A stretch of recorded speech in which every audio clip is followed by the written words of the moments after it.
Aujourd'hui, je vais vous parler d'un endroit que j'ai beaucoup à cœur, qui est le Centre d'éducation et d'action des femmes. Puis, j'ai comme invité aujourd'hui Isabelle Lapointe, qui est stagiaire au centre, et Louise Hébert, artiste. Puis, je suis tellement contente de vous voir. Fait qu'aujourd'hui, bienvenue, puis on va parler du mois des artistes. Qu'est-ce que c'est que le Centre d'éducation et d'action des femmes? Bien, le CEAF, ça c'est l'acronyme du Centre d'éducation et d'action des femmes de Montréal. C'est vraiment un milieu de vie où les femmes peuvent venir, ne serait-ce que pour boire un café ou s'impliquer dans divers comités. Il y a beaucoup d'ateliers aussi d'éducation populaire sur des sujets politiques, d'actualité, tout ça. Donc, c'est vraiment un lieu d'implication, d'appartenance, un lieu où les femmes peuvent créer des liens entre elles pour se solidariser, puis se mobiliser justement pour participer à un changement social, là, si on veut. Ouais. C'est pour briser l'isolement aussi des femmes. Puis aujourd'hui, c'est le mois des artistes. Qu'est-ce que c'est que le mois des artistes? Bien, le mois des artistes au centre, c'est toujours au mois d'avril. C'est, disons, un mois où on met le talent artistique des femmes en valeur. Donc, normalement, c'est un mois durant lequel il y a une exposition qui est comme permanente pendant tout le mois d'avril dans le centre. Et puis, il y a un vernissage, donc, au début du mois pour souligner cette exposition-là. Et c'est aussi en lien avec les ateliers de créativité qui sont offerts par le centre à raison de 2 sessions par année par une artiste du quartier, Suzanne Tanguay. Et donc, c'est un moment pour mettre en valeur les réalisations des femmes participantes aux ateliers de créativité. Et cette année, on a décidé aussi d'ouvrir l'exposition aux femmes du quartier de l'extérieur pour justement faire découvrir le centre à d'autres femmes et pour mettre le talent de d'autres femmes aussi en valeur dans le cadre de cette exposition-là. Oui, puis le vernissage, à quel moment ça va se tenir, le vernissage? Le vernissage va avoir lieu le 9 avril. C'est, je crois, un jeudi. C'est un mercredi ou un jeudi, mais je crois que c'est un jeudi. Ça va être une formule 5 à 7. Ça va être au centre même, au CEAF, qui est au 24-22 Maisonneuve-Est. Et puis, tout le monde est bienvenu, là. Le centre, c'est évidemment pour les femmes, mais le vernissage se veut une activité mixte. Ah, c'est mixte, d'accord. Fait que c'est ouvert aux hommes. Tout à fait, oui. Oui. Puis, il y a des femmes qui participent au comité créativité. Ordinairement, ils font quoi comme œuvres ou...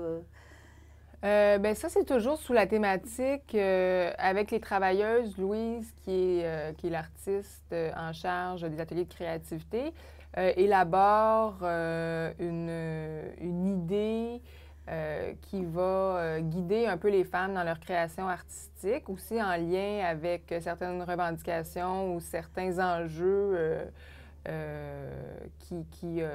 sociétale actuelle, là. Donc, en ce moment, vu que c'est la Marche mondiale des femmes en 2015 et que le thème de la Marche des femmes, c'est « Libérons nos corps, nos terres et nos territoires », la création artistique était en lien avec ce thème-là. Donc, c'est toujours en lien avec un thème en particulier qui sert un peu de guide dans la création des œuvres que les femmes vont faire. Oui. Puis j'ai entendu parler qu'il y aurait une action qui va se tenir. Oui, c'est ça. C'est qu'en fait, cette année, on a décidé de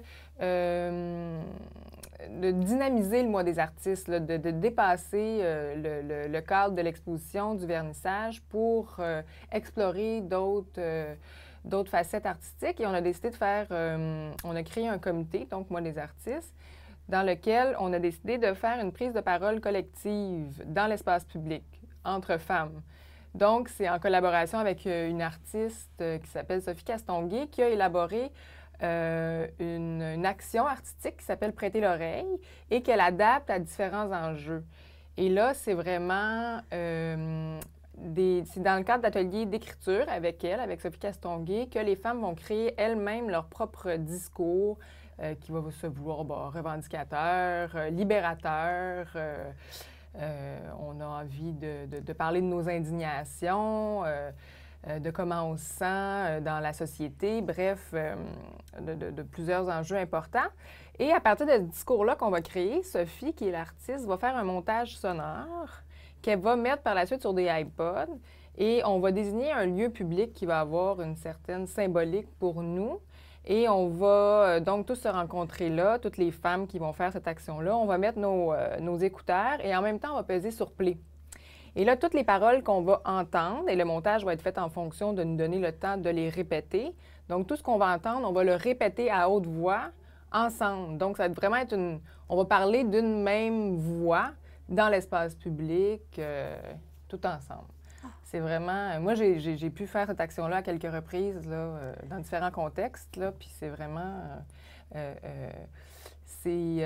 ça a des belles répercussions, autant pour ceux et celles qui y assistent, qui voient cette action-là, mais également pour les participantes qui le font, parce que c'est extrêmement libérateur là, de prendre cette parole-là. C'est vraiment original, hein, comme concept.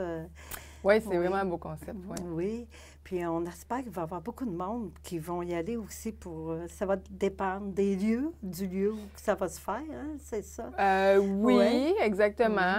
De la volonté des femmes aussi de participer à cette action-là.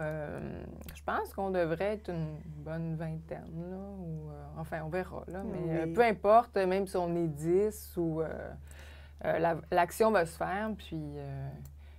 on va être entendu d'une façon ou d'une autre. Oui, ouais. Merci. Puis Louise, toi, tu es une artiste. Bon. Depuis plusieurs années, tu fais partie de la créativité. Tu es aussi à l'intérieur du comité Mois des artistes. Mais comment ça t'est venu?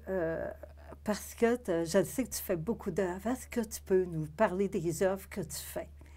Sur plusieurs années, là. Mais c'est bien simple. Ma mère est sculpteur, puis mon père est peintre. Puis là, il a trouvé un job. C'était décorateur à Radio-Canada.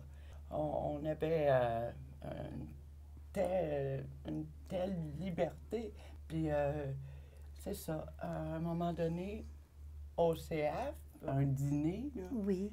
Puis là, j'ai tombé en amour avec le CF, centre. Tu sais. Toi,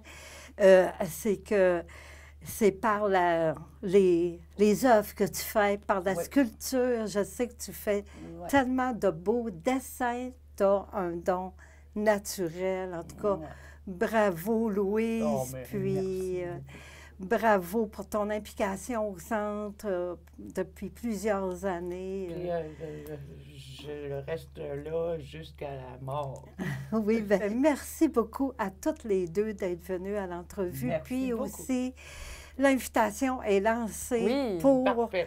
le beau vernissage qui va être organisé justement pour voir les œuvres de Louise et des autres femmes aussi. Le 9 avril, puis l'action Prêter l'oreille va avoir lieu le 16 avril sur l'heure du dîner. Et puis, pour les femmes qui sont intéressées à y participer, donc, elles peuvent le faire. Et il va y avoir une répétition le 2 avril, justement, en vue de l'action Prêter l'oreille du 16. Puis ça, c'est ouvert à toutes les femmes non membres là, du CAF. Du CAF. Oui. Donc, toutes les femmes qui veulent se joindre à nous sont les bienvenues. Ça va nous faire plaisir. Oui, bien, merci beaucoup. Merci à toi. Merci.